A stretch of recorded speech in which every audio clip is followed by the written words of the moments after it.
Game of Life and How to Play It by Florence Scovel Shinn. Chapter 4, The Law of Non-Resistance. Resist not evil. Be not overcome of evil, but overcome evil with good. Nothing on earth can resist an absolutely non-resistant person. The Chinese say that water is the most powerful element because it is perfectly non-resistant. It can wear away a rock and sleep away all before it. Jesus Christ said, "Resist not evil," for he knew in reality there is no evil, therefore nothing to resist. Evil has come of man's vain imagination, or a belief in two powers, good and evil. There is an old legend that Adam and Eve ate of Maya, the tree of illusion, and saw two powers instead of one power, God. Therefore, evil is a false law man has made for himself through psychoma, or soul sleep.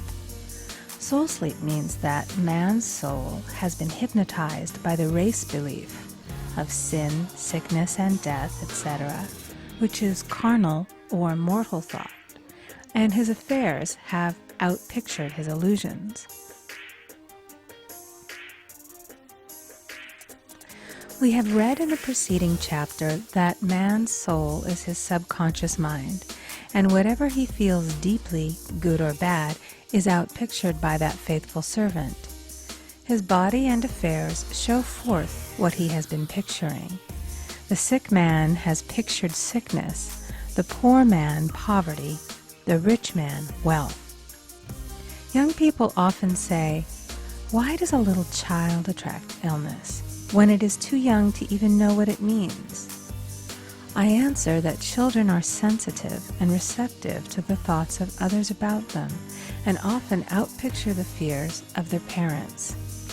I heard a metaphysician once say, "If you do not run your subconscious mind yourself, someone else will run it for you." Mothers often, unconsciously, attract illness and disaster to their children by continually holding them in thoughts of fear and watching for symptoms. For example, a friend asked a woman if her little girl had had the measles. She replied promptly, "Not yet." This implied that she was expecting the illness and therefore preparing the way for what she did not want for herself and child. However, the man who is centered and established in his right thinking, the man who sends out only goodwill to his fellow man, and who is without fear, cannot be touched or influenced by the negative thoughts of others. In fact, he could then receive only good thoughts, as he himself sends forth only good thoughts.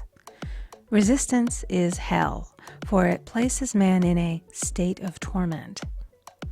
A metaphysician once gave me a wonderful recipe for taking every trick in the game of life. It is the acme of non-resistance. He gave it in this way. At one time in my life, I baptized children, and of course they had many names. Now I no longer baptize children, but I baptize events. But I give every event the same name.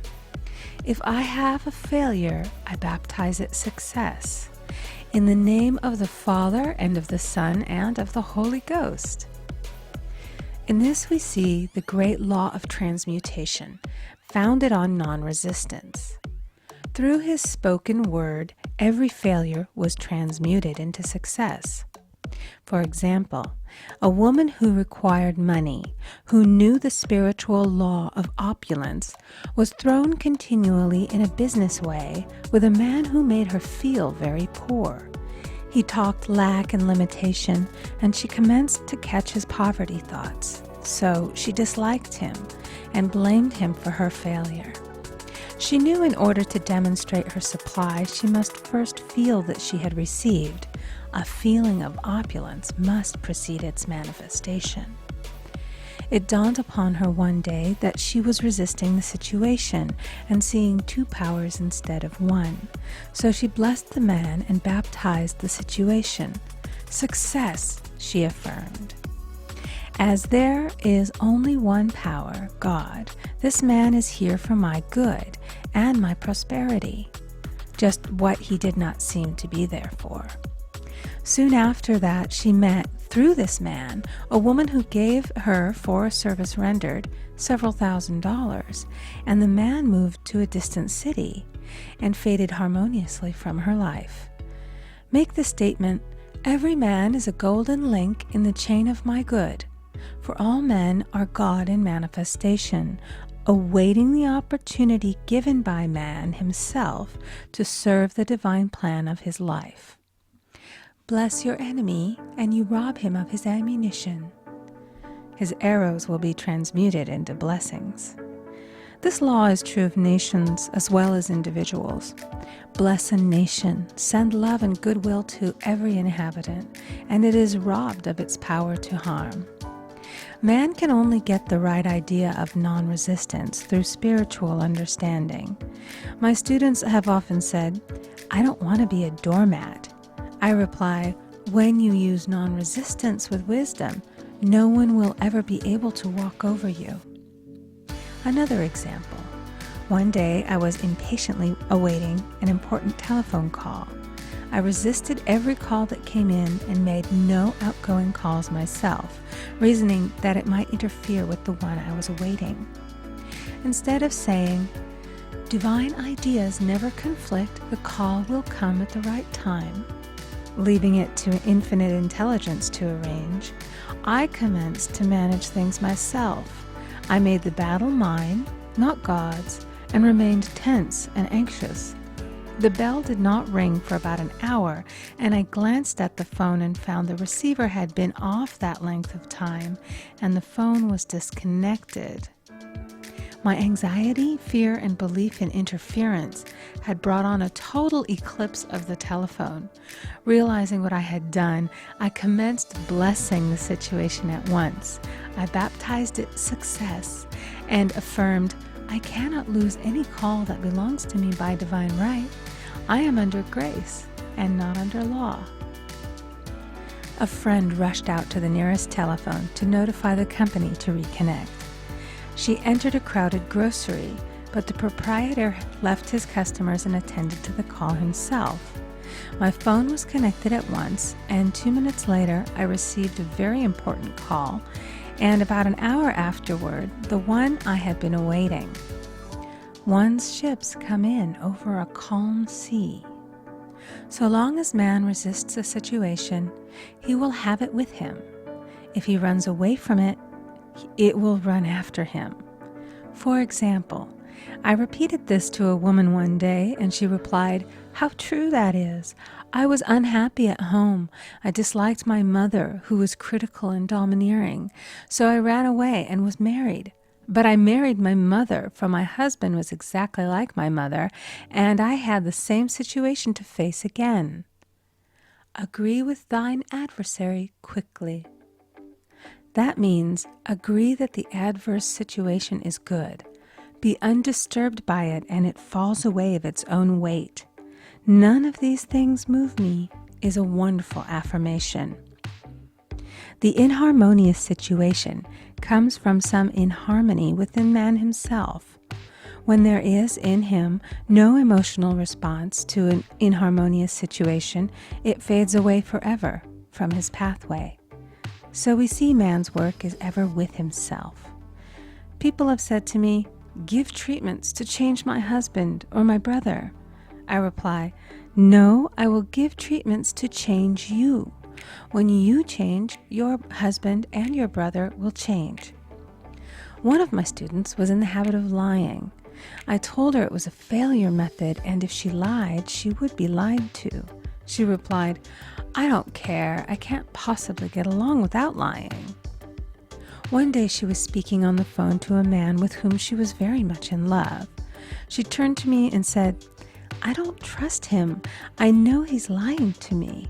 I replied, "Well, you lie yourself, so someone has to lie to you, and you will be sure it will be just the person you want the truth of."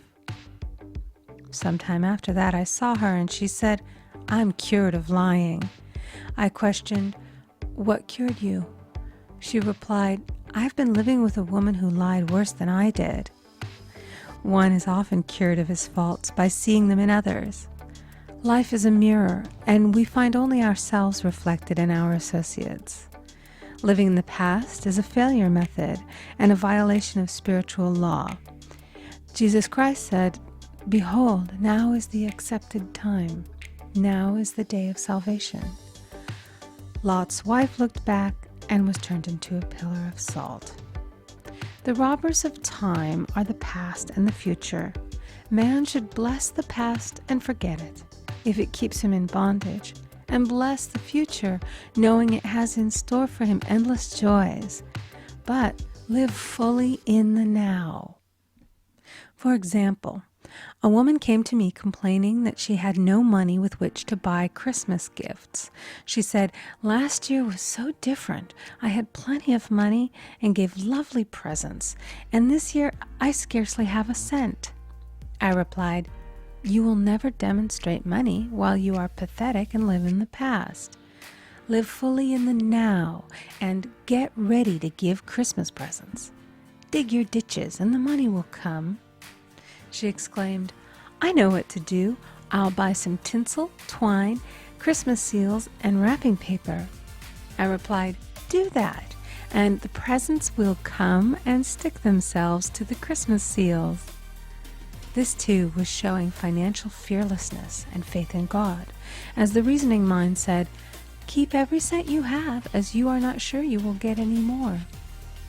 She bought her seals, paper, and twine, and a few days before Christmas received a gift of several $100s.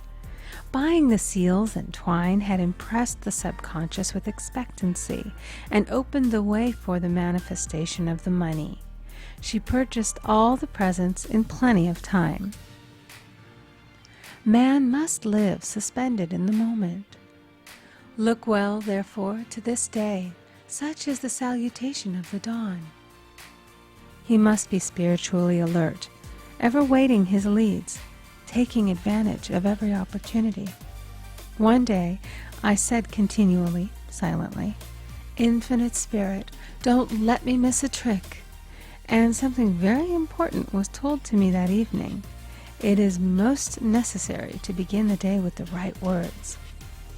Make an affirmation immediately upon waking. For example, "Thy will be done this day. Today is a day of completion. I give thanks for this perfect day. Miracle shall follow miracle, and wonders shall never cease." Make this a habit, and one will see wonders and miracles come into his life. One morning I picked up a book and read, "Look with wonder at that which is before you." It seemed to be my message for the day, so I repeated it again and again. Look with wonder at that which is before you. At about noon, a large sum of money was given to me, which I had been desiring for a certain purpose. In the following chapter, I will give affirmations that I have found most effective. However, one should never use an affirmation unless it is absolutely satisfying and convincing to his own consciousness. And often, an affirmative is changed to suit different people. For example, the following has brought success to many. "I have a wonderful work in a wonderful way. I give wonderful service for wonderful pay." I gave the first 2 lines to one of my students, and she added the last 2. It made a most powerful statement, as there should always be perfect payment for perfect service, and a rhyme sinks easily into the subconscious. She went about singing it aloud, and soon did receive wonderful work in a wonderful way, and gave wonderful service for wonderful pay. Another student, a businessman, took it and changed the word to business. He repeated, "I have a wonderful business in a wonderful way, and I give wonderful service for wonderful pay." That afternoon, he made a $41,000 deal, though there had been no activity in his affairs for months.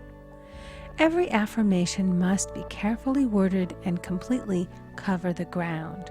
For example, I knew a woman who was in great need and made a demand for work. She received a great deal of work, but was never paid anything. She now knows to add, wonderful service for wonderful pay.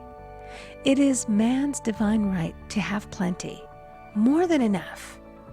His barns should be full, and his cup should flow over. This is God's idea for man, and when man breaks down the barriers of lack in his own consciousness, the golden age will be his, and every righteous desire of his heart fulfilled. End of chapter 4. Recording by Amy Conger.